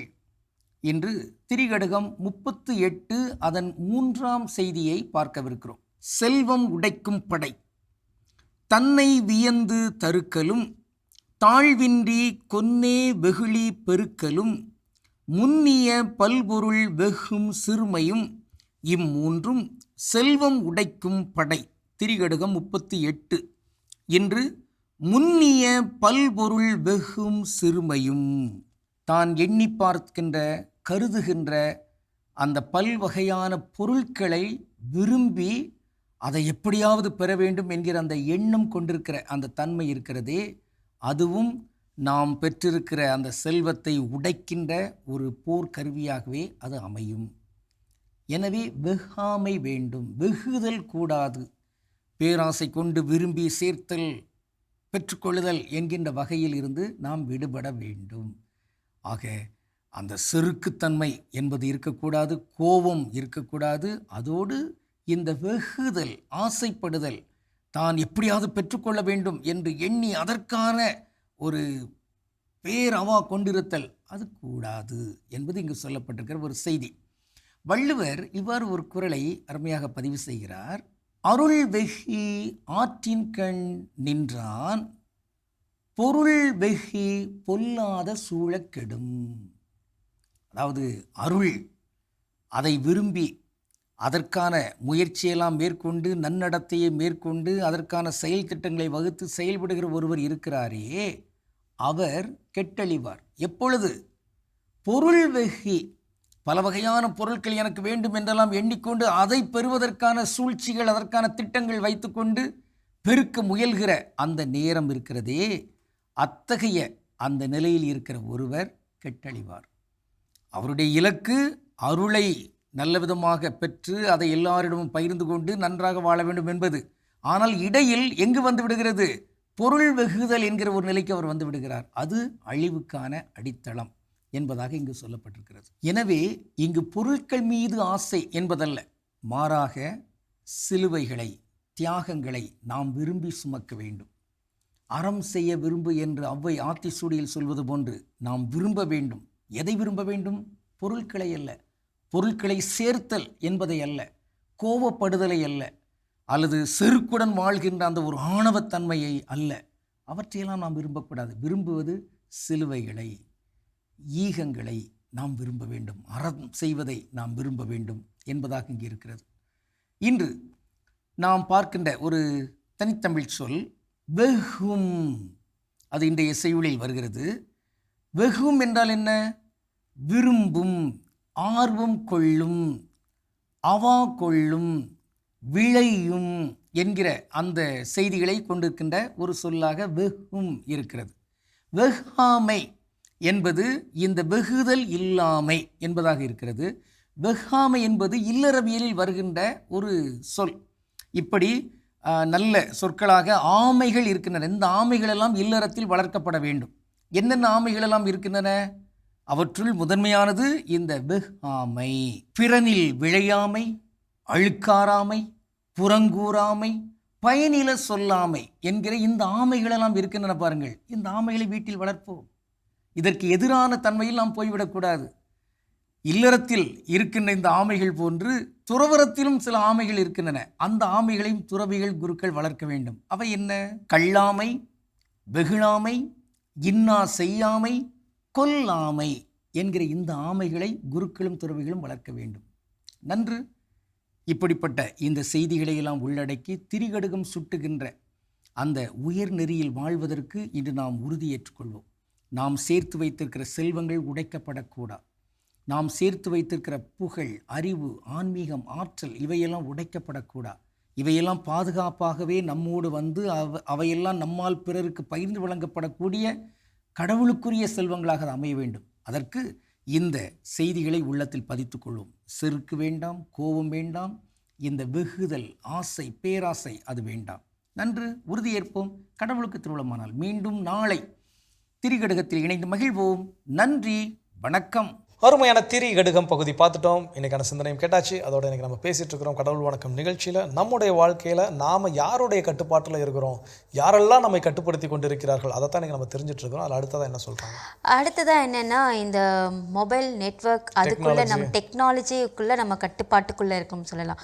ஒரு நாள் நம்மளுடைய ஃபோனோ இல்லை நம்மளுடைய சுற்றி இருக்கிற அந்த டெக்னாலஜி சம்மந்தமாக இருக்கிற எந்த ஒரு பொருளும் நமக்கு வேலை செய்யலை, நம்மளுடைய நிலைமை என்ன இருக்கும் சொல்லுங்கள்? அந்த நாள் ஃபுல்லாக எதையும் இழந்துட்டு உட்காந்துட்டு இருக்க மாதிரி தான் நம்ம இருக்கோம். நிச்சயமா இப்போ வரக்கூடிய காலகட்டத்தில் பார்த்தீங்கன்னா நம்ம எல்லாரும் ரொம்ப ரொம்ப டிபெண்ட் ஆகிட்டே வரும் இன்டர்நெட்டில். டெக்னாலஜியில் பயங்கரமாக. எங்கள் அம்மாலாம் அப்படிதாங்க, ஏதாவது ஒரு நெட்டு ஒர்க்கால் என்ன தெரியலப்பா, ஒர்க்காலப்பா எங்கள் ஹஸ்பண்ட் போட்டு பதறிக்கிட்டே இருப்பாங்க. என்ன இப்போதாப்பா ரீசார்ஜ் பண்ண, ஒர்க்காகலப்பா. அந்த நாள் ஃபுல்லாக அவங்களுக்கு என்னமோ அதை இழந்து விட்ட ஒரு மனநிலை இருக்கும். மனநிலை கண்டிப்பாக இன்னைக்கு அவங்களுக்கு மட்டும் இல்லை, இன்னைக்கு நிறைய பேர் நம்ம அப்படிதான் இருக்கிறோம். அதான் சொல்லுவாங்க, ஒரு ஆராய்ச்சியினுடைய முடிவு இன்னைக்கு மனிதர்களில் 99-98% பேர் என்னன்னு பார்த்தீங்கன்னா மனநோயால் ஆட்பட்டு இருக்கிறார்கள். அவங்க மனநோய் எப்போ வெளிப்படும் அப்படின்னு பார்த்தீங்கன்னா, என்னைக்கு இந்த இன்டர்நெட் ஆஃப் ஆகுதோ ஒரு நாள் ஏதாவது ஒரு அதுக்கான வாய்ப்புகள்லாம் இருக்குது, இல்லைன்னே கிடையாது. ஏதோ சூரிய புயல் அப்படிங்கிறப்பட்ட விஷயங்கள்லாம் நடக்கின்ற பொழுது மேபி அது வந்து இந்த எலக்ட்ரிக்கல் டிவைசஸ்லாம் எலக்ட்ரானிக் டிவைசஸ்லாம் அஃபெக்ட் பண்ணுச்சுன்னா, அப்போ அன்னைக்கு இந்த இன்டர்நெட் ஒர்க் ஆகாமல் போகிறதுக்கு, எலக்ட்ரானிக் டிவைசஸ் ஒர்க் ஆகாமல் போகிறதுக்கான வாய்ப்புகள் இருக்குது.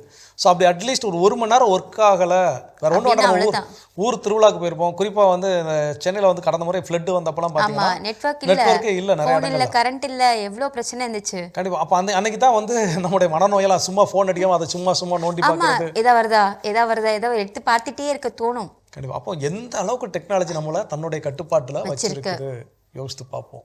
இன்னும் வேற ஒரு விஷயம் இருக்குங்கிறத தொடர்ந்து ஓகே.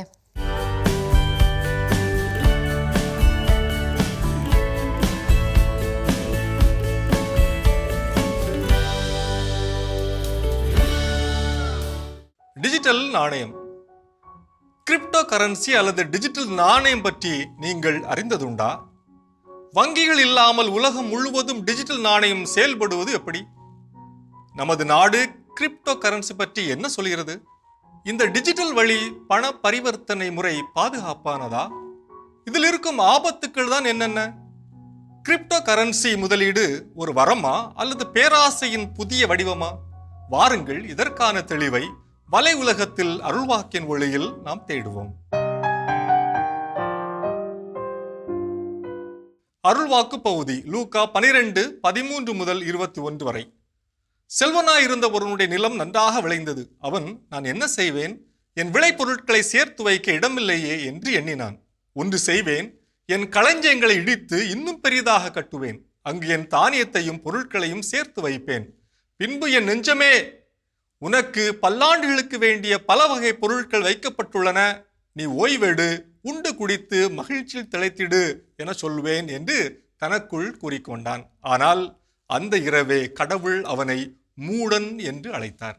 ஏனெனில் அவன் வாழ்க்கை தற்காலிகம், அவன் சேமித்த செல்வம் நிரந்தரம் அல்ல என்பதை இயேசு சுட்டி காட்டியிருக்கின்றார்.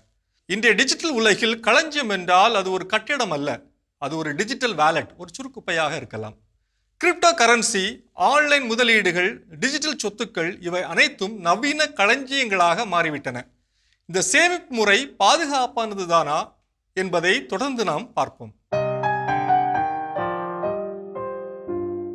இந்த இணைய உலகில் பெரும் சக்தியாகவும் இணைப்பு பாலமாகவும் பேசு பொருளாகவும் இருப்பது டிஜிட்டல் நாணயம் அல்லது கிரிப்டோ கரன்சி என்று சொல்லலாம். கிரிப்டோ கரன்சி என்பது இணைய உலகில் மட்டுமே செல்லுபடியாகும் ஒரு வகையான டிஜிட்டல் பணம். எந்த ஒரு அரசின் அல்லது வங்கியின் கட்டுப்பாடு இல்லாமல் இணையம் வழியாக டிஜிட்டல் பண பரிவர்த்தனை செய்ய இயலும். கிரிப்டோ கரன்சி பிளாக் செயின் என்னும் தொழில்நுட்பத்தின் துணை கொண்டு இயங்குகிறது. பிளாக் செயின் என்பது ஒரு தானியங்கி கணினி பதிவேடாகும், லெட்ஜர் என்று சொல்லலாம். ஒவ்வொரு பரிவர்த்தனையும் இதில் பதிவு செய்யப்படுகிறது. அனைவரும் இந்த பதிவேட்டை பார்க்க முடியும், ஆனால் பதிவேட்டின் தரவுகளை யாராலும் மாற்ற முடியாது. கிரிப்டோ கரன்சி இன்று பல வகைகளில் உள்ளன. அவை பிட்காயின், எத்தீரியம், சோலனா, டாச் காயின் என்று பல வகைகளில் நாம் அதை பேர் சூட்டி அழைக்கலாம். ஒவ்வொன்றுக்கும் ஒவ்வொரு மதிப்பு இருக்கிறது. இந்த நாணயங்களை வாங்க மற்றும் விற்க பல உலகளாவிய மற்றும் தேசிய இணையதளங்கள் உள்ளன. பினான்ஸ், காயின்பேஸ் போன்ற உலகளாவிய தளங்களிலும் வாசிரெக்ஸ், காயின் டிசிஎக்ஸ் போன்ற இந்திய தளங்களை பயன்படுத்தி கிரிப்டோ கரன்சி பரிவர்த்தனை செய்ய முடியும். கிரிப்டோ கரன்சி பரிவர்த்தனையில் இந்தியாவின் நிலைப்பாடு மாறிக்கொண்டே இருக்கிறது. 2015 உச்ச நீதிமன்றம் கிரிப்டோ கரன்சியை தடை செய்வது என்பது உலக யதார்த்தங்களுக்கு நாம் கண்மூடி கொண்டிருப்பதற்கு சமம் என்று சொன்னது. மெய்நிகர் டிஜிட்டல் சொத்துக்கள், அதாவது விர்ச்சுவல் டிஜிட்டல் அசெட்ஸ் குறித்த நிலையான வரி கொள்கைகள், தெளிவுகள் மற்றும் சட்டங்கள் இந்தியாவில் விரைவில் கொண்டு வரப்பட வேண்டும் என்பது அப்பரிவர்த்தனைகளில் ஈடுபடுவோரின் விருப்பமாக உள்ளது. 2023 மற்றும் 2024 ஆண்டுகளில் மட்டும் இந்தியாவில் வியாபார முதலீட்டாளர்கள் $6.6 பில்லியன் மேற்பட்ட தொகையை கிரிப்டோ சொத்துக்களில் முதலீடு செய்துள்ளனர். இது 2030 இன்னும் பல மடங்கு உயரக்கூடும் என்று கணிக்கப்படுகிறது. என்னதான் கிரிப்டோ கரன்சி டிஜிட்டல் உலகில் தவிர்க்க முடியாதது என்று நாம் பேசினாலும் அதில் ஒளிந்திருக்கும் ஆபத்துக்களையும் நாம் அறிந்து கொள்ள வேண்டும். கிரிப்டோ கரன்சியின் மதிப்பு எப்போது கூடும் எப்பொழுது குறையும் என்று கணிப்பது சிரமம். இதில் அரசுகளின் கட்டுப்பாடும் கண்காணிப்பும் இல்லாததனால் இதில் ஏமாற்று வேலை நடக்க வாய்ப்புள்ளது. தீவிரவாத மற்றும் நாச வேலைகளுக்கு கிரிப்டோ கரன்சி அதிக அளவில் பயன்படுத்தப்படுகிறது என்ற குற்றச்சாட்டும் முன்வைக்கப்படுகிறது. ரகசிய குறியீட்டு எண் பிரைவேட் கீ திருடப்பட அல்லது அது வைக்கப்பட்டுள்ள வாலெட் தொலைந்து போக வாய்ப்புள்ளது. கிரிப்டோ காயின்களை ஆன்லைன் எக்ஸ்சேஞ்சுகளில் வைப்பதை விட ஹார்டுவேர் வாலெட்டுகளில் சேமித்து வைப்பது சிறந்தது. இவை இணையத்துடன் இணைக்கப்படாததால் ஹேக்கர்களால் திருட முடியாது. உங்களுடைய கணக்கிற்கு வெறும் பாஸ்வேர்டு மட்டும் போதாது. கூகுள் அத்தென்டிகேட்டர் போன்ற செயலிகள் மூலம் 2FA நாம் எப்பொழுதும் ஆன் செய்து வைத்தாக வேண்டியிருக்கிறது. உங்கள் வேலெட்டை உருவாக்கும் போது கொடுக்கப்படும் 12 அல்லது 24 வார்த்தைகள் கொண்ட ரகசிய குறியீட்டை, அதாவது சீட் ஃபேஸை எக்காரணம் கொண்டும் யாரிடமும் பகிர வேண்டாம். இதை மொபைலில் சேமிக்காமல் ஒரு காகிதத்தில் எழுதி பாதுகாப்பான இடத்தில் வைக்கவும். குறைந்த கட்டணம் அல்லது இலவச காயின்கள் தருவதாக கூறும் புதிய செயலிகளை கண்டிப்பாக தவிர்க்கவும். இயேசு கூறுகின்ற அறிவற்ற செல்வன் உவமையில் அந்த பணக்காரன் தனது எதிர்காலத்தை தானியத்தில் பார்த்தான்.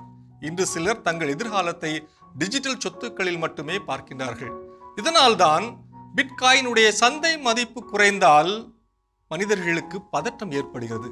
இதுதான் செல்வத்தில் தன் அடையாளத்தை தேடும் மனநிலை என்று சொல்லலாம். எத்தனை டிஜிட்டல் பரிவர்த்தனை முறைகள் வந்தாலும், எத்தனை தொழில்நுட்பங்கள் வந்தாலும் அவை பெரும்பாலும் ஏழை எளியவர்களுக்கு உதவாமல் பணம் படைத்தவர்களையே மையப்படுத்துகின்றன. ஏழை எளியவர்களின் வாழ்வு மேம்படச் செய்யும் தொழில்நுட்பம் என்று வருகிறதோ அன்றுதான் தொழில்நுட்பத்தினுடைய புரட்சியும் வருகிறது என்று சொல்ல முடியும். அன்றைய நாள் என்று வருமோ?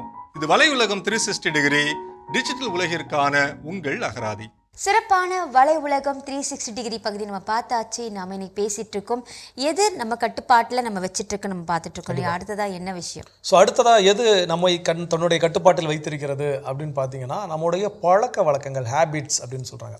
இதில் வந்து 2 விஷயம் இருக்குது, நல்ல விஷயம் இருக்குது, கெட்ட விஷயம் இருக்குது. என்னுடைய ஹேபிட்ஸ் நல்லா இருக்குன்னா அதோடைய கட்டுப்பாட்டில் இருக்கிறது பிரச்சனையே கிடையாது. எனக்கு 4 மணிக்கு எந்திக்கிறது என்னோட ஹேபிட். என்ன ஆனாலும் 4 மணிக்கு எனக்கு முழிப்பு தட்டிடுது. அலாரம் வச்சாலும் வைக்கலனாலும் முழிப்பு தட்டிடுது. ஞாயிற்றுக்கிழமை கூட ஒரு மணி நேரம் தூங்கலாம்னு நினைச்சாலும் எனக்கு 4 மணிக்கு முழிப்பு தட்டிடுது. இது வந்து நல்ல பழக்கம், நல்ல ஹேபிட்.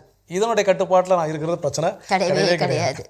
ஆனால் எனக்கு எத்தனை மணிக்கு அலாரம் வச்சாலும் 7-8 மணிக்கு தான் நான் எந்திக்கிறேன். எவ்வளோ வேலை செய்யணும்னு நினச்சி எவ்வளோ ப்ரீ பிளான் பண்ணாலும் நான் அதில் சொதப்பிக்கிட்டு தான் இருக்கிறேன். என்னால் இந்த விஷயத்தை கோபத்தை ஏதோ ஒரு சில விஷயங்கள் எனக்கு இதெல்லாம் செய்யணும் அப்படின்னு நான் நினச்சி வைக்கிறேன். ஆனால் என்னால் அதை பழக்க வழக்கமாக மாற்றிக்க முடியலை. என்னோட இயற்கக்கூடிய அந்த மோசமான பழக்க வழக்கம் தான் என்னுள்ளே இருந்து கொண்டே இருக்கிறது அப்படின்னா அது ரொம்ப ரொம்ப தவறான விஷயம். ஸோ அந்த ஹேபிட்ஸ், அந்த பழக்க வழக்கங்கள் அதனுடைய கட்டுப்பாட்டில் என்னை வைத்திருக்கிறது. சிந்தித்து பார்ப்போம். இன்னும் வேறு எந்த விஷயம் இருக்குங்கிறத தொடர்ந்து பேசுவோம்.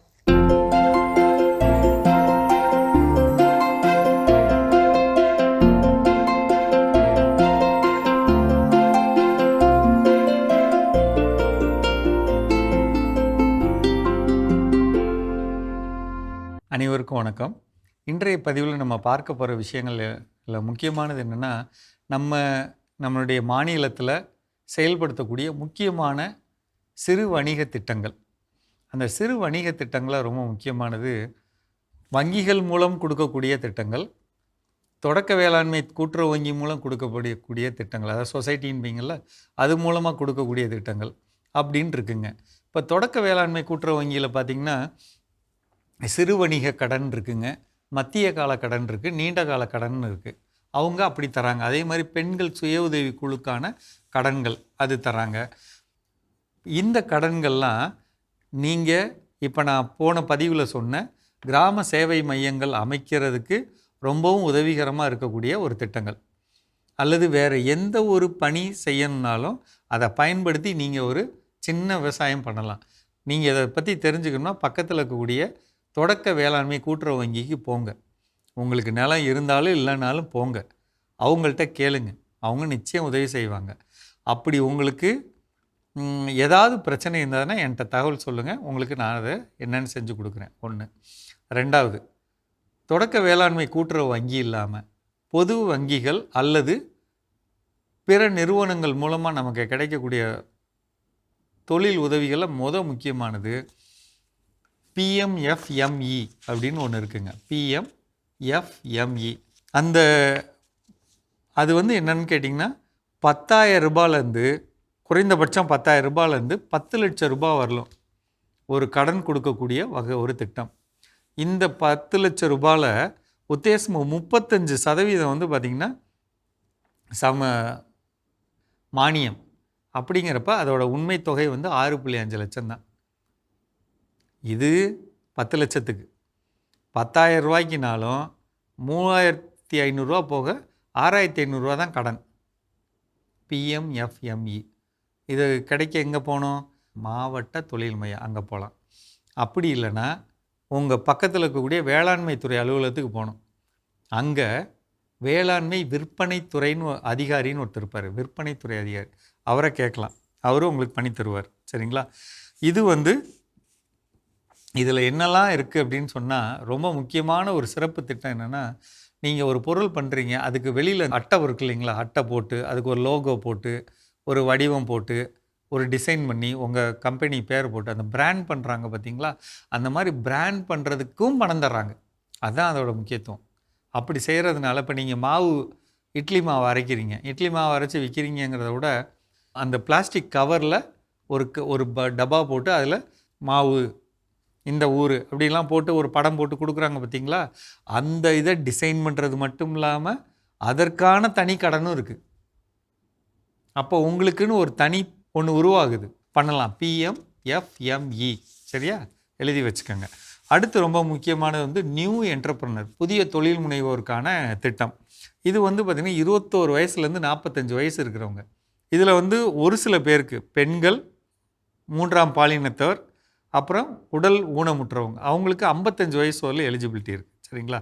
இதில் என்னன்னு கேட்டிங்கன்னா டிப்ளமோ, அந்த பேசிக் டிகிரி மட்டும்தான்.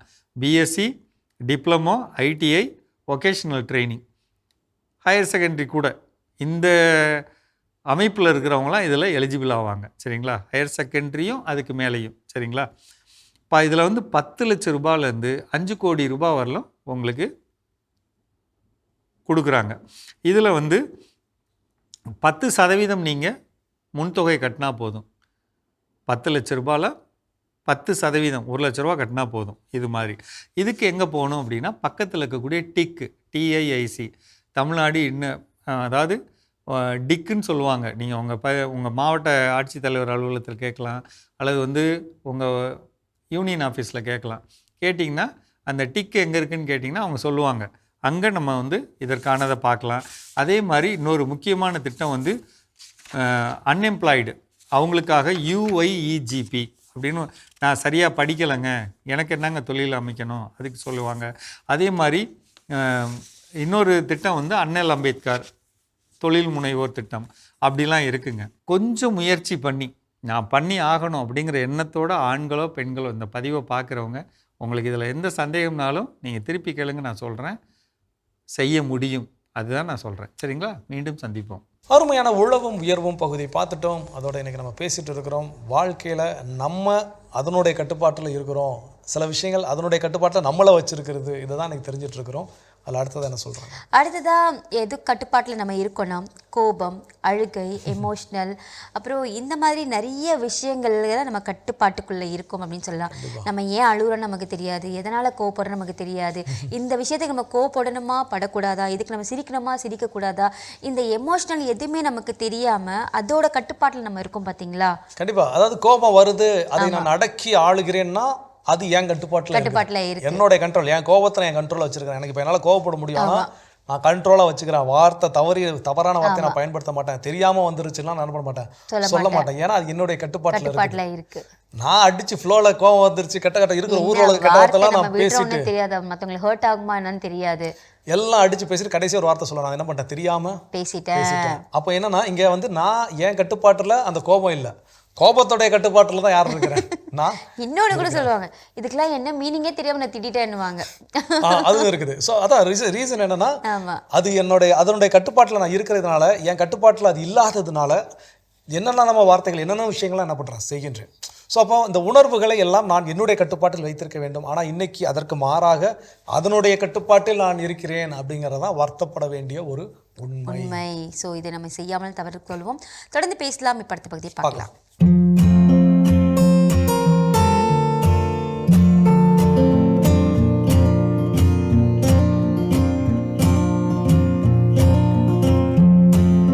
அன்பான மாதா தொலைக்காட்சி நேயர்களுக்கு வணக்கம். இப்போ குழந்தைகளை பற்றி நம்ம பார்க்கலாம். இப்போ சில குழந்தைகள் நல்லா துருத்துருன்னு ஆக்டிவாக நல்லா இருப்பாங்க, நல்லா சாப்பிடுவாங்க, நல்லா விளையாடுவாங்க, நல்ல ஞாபக சக்தி இருக்கும், நல்லா படிப்பாங்க, சொல்கிறத கேட்பாங்க. இதே அப்படியே ஆப்போசிட்டில் இருப்பாங்க. என்ன சொல்லுங்க, காதில் கேட்க மாட்டாங்க, ரொம்ப பிடிவாதம், சரியாக சாப்பிட மாட்டாங்க, இல்லைன்னா அவங்களுக்கு பிடிச்சது தான் சாப்பிடுவாங்க. நம்ம கொடுக்கறது எல்லாம் நல்லதுன்னு அவங்களுக்கு புரியாது, தெரியாது, சொன்னாலும் கேட்க மாட்டாங்க. இஷ்டத்துக்கு ரொம்ப ஹைப்பர் ஆக்டிவிட்டிஸ் இருக்கும். 2 சாராரும் நம்ம பார்க்குறோம். இப்போ ஜென்ரலாக உங்களுக்கு சொல்கிறது என்னன்னா, இன்னைக்கு உலகத்து லெவலில் போட்டி போடக்கூடிய ஒரு காலகட்டாயத்தில் நம்ம குழந்தைகள் இருக்கு. படிக்கணும், நல்ல மார்க் வாங்கணும், நல்ல ஞாபக சக்தி இருக்கணும், பல விஷயங்களை அவங்க கற்றுக்கணும், எல்லாத்துலேயும் நிறைய திறமைகள் இருந்தால் தான் முன்னேற முடியும் அப்படிங்கிற லெவலுக்கு அவங்க பல லாங்குவேஜ் படிக்கணும், பல விஷயங்களை அவங்க கற்றுக்கணும், பல வகையில் திறமைகள் இருக்கணும், அவங்கள உயர்த்திக்கணும். அப்போது சாதாரணமாக இன்னைக்கு எக்ஸாமுக்கு அம்மாங்க சொல்கிறது, பாட்டிங்க கவலைப்படுறது என்னன்னா, என் குழந்தை வீட்டில் நல்லா படிக்கிறாரு, மறந்துடுறாரு. இதற்கு அவங்களுக்கு முறையாக ஒரு 3 பயிற்சிகள் இருக்குது. அது நீங்கள் கூட்டிகிட்டு வரும்போது நாங்கள் சொல்லித்தரோம். சில குழந்தைகள் என்னன்னா, தூங்கிட்டே இருக்கும், எழுப்புனா எழமாட்டாங்க, ஸ்கூலுக்கு போனோன்னா அடம் பண்ணுவாங்க. ஆனால் அதையும் பக்குவமாக கொண்டு வர வழிமுறைகள் இருக்குது. அதுக்கு ஒரு 3 பயிற்சி சொல்லித்தரோம். அடுத்தது இதில் ஒரு முக்கியமான விஷயம், ஒவ்வொரு மாதமும் ஒரு குறிப்பிட்ட நாள் இருக்கு. அந்த நாள் மாதம் மாறும், அப்போ தேதிகள் மாறுபடும். ஆனால் அந்த நாள் ஒரு நாள், மாதத்தில் ஒரு நாள், அந்த நாளில் ஆயுர்வேத முறைப்படி அந்த குழந்தைகளுக்கு அந்த ட்ரீட்மெண்ட்டு ஒவ்வொரு மாதமும் அந்த அந்த ட்ரீட்மெண்ட்டை அந்த நாளில் தொடங்கணும். இல்லைன்னா நீங்கள் வாங்கி வச்சுட்டு அன்னைக்கு நீங்கள் அதை ஸ்டார்ட் பண்ணும். அது நீங்கள் தனியாக தொடர்பு கொள்ளும்போது அந்த விவரம், அந்த டேட்டு அதெல்லாம் சொல்லுவோம்.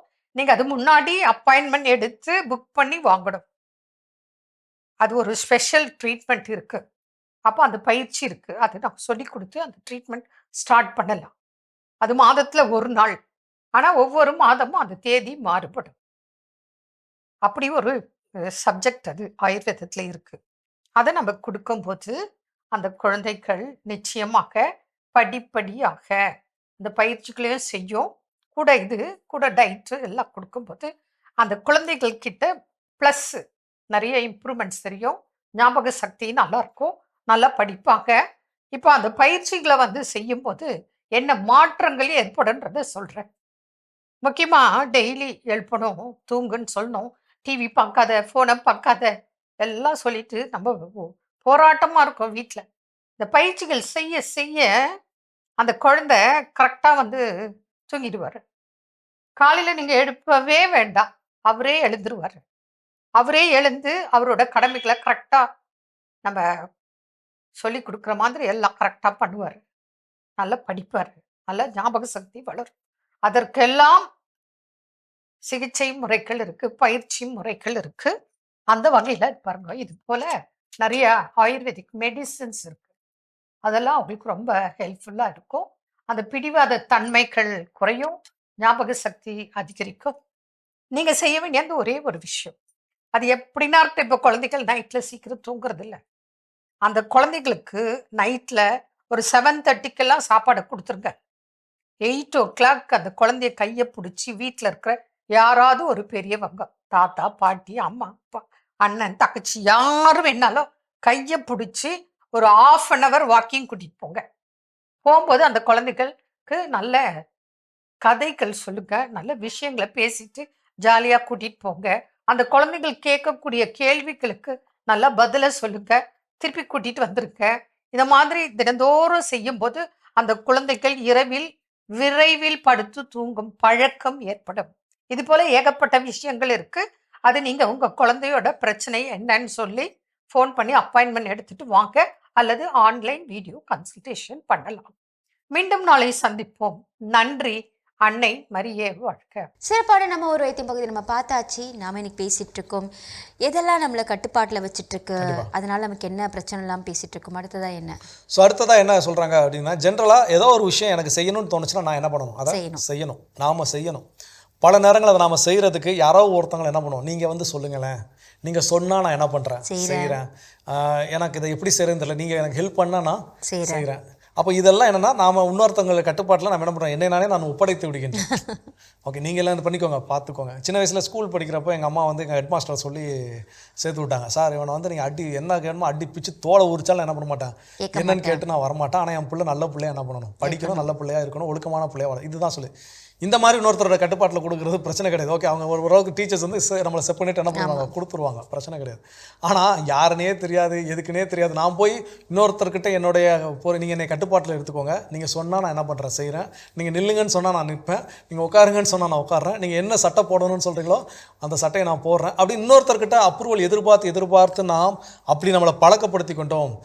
இவ்வளோ வேணாம், சாப்பிட்ற விஷயத்து கூட நமக்கு என்ன வேணும் நமக்கு சொல்கிறதுக்கு பதிலாக பக்கத்து டேபிளில் சாப்பிட்றாங்க என்ன சாப்பிட்றாங்க அது கூட நமக்கு தெரியாது. அதை பார்த்து தான் மெனுக்கார்டை கூட பார்க்க மாட்டோம். அதில் நமக்கு என்ன சொல்லணும் தெரியாது. அப்போ இதெல்லாம் என்ன அப்படின்னா, எனக்கு என்ன வேணும், எனக்கு என்னன்னு என்னை பற்றி தெரியாமல் நான் எனக்கு தெரிந்தோ தெரியாமலோ நேரடியாகவோ மறைமுகமாகவோ யாருனே தெரியாத ஒருத்தர்கிட்ட நான் என்ன பண்ணுறேன், நான் என்னைய சரண்டர் ஆக்குறேன். அவங்கள நீங்கள் கண்ட்ரோலில் எடுத்துக்கோங்க, நானே என்னை என்ன பண்ணிடுறேன், ஒப்படைத்து விடுகின்றேன். ஸோ இப்போ இதெல்லாம் நம்ம இன்றைக்கி நிறைய நேரங்கள் நம்ம யோசித்து பார்க்குறோமான்னு கேட்டால் தெரியலை. நமக்கு தெரியாது. ஆனால் டயலாக் மட்டும் பெருசாக பேசிக்குவோம், நான் என்னெல்லாம் யார் கண்ட்ரோல் எடுத்துக்க முடியாது, நான்லாம் என் கண்ட்ரோல் தான், மை லைஃப் மை ரூல்ஸ் அப்படின்னு. ஆனால் இப்போ தான் தெரியுது நம்ம லைஃப் நம்ம ரூல்ஸ் இல்லை, மற்றவங்க ரூல்ஸு நம்ம லைஃப் அப்படி தான் போயிட்டு இருக்குது. ஸோ இதை சிந்திப்பதற்கு கடவுள் வாய்ப்பை கொடுத்துருக்கிறார். இதை திருத்திக் கொள்ள முயற்சி மேற்கொள்வோம். கடவுளுக்கு நன்றி சொல்லி இன்றைக்கி நாளில் யாரெல்லாம் விழா கொண்டாடுறாங்கன்னு பார்க்கலாம்.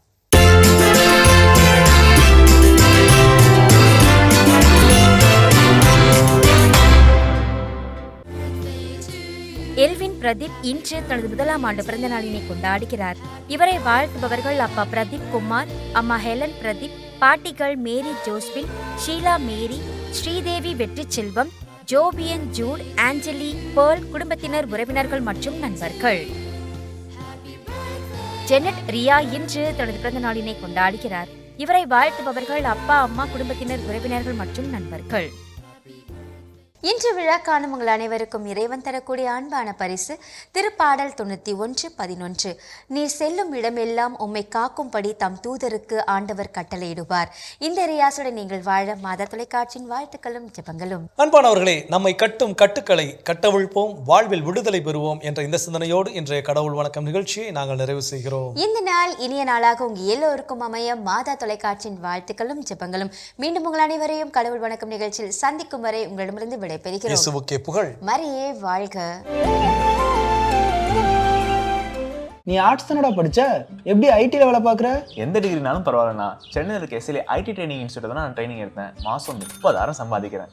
சூப்பர்டா. For IT training and placement, contact 8870767784.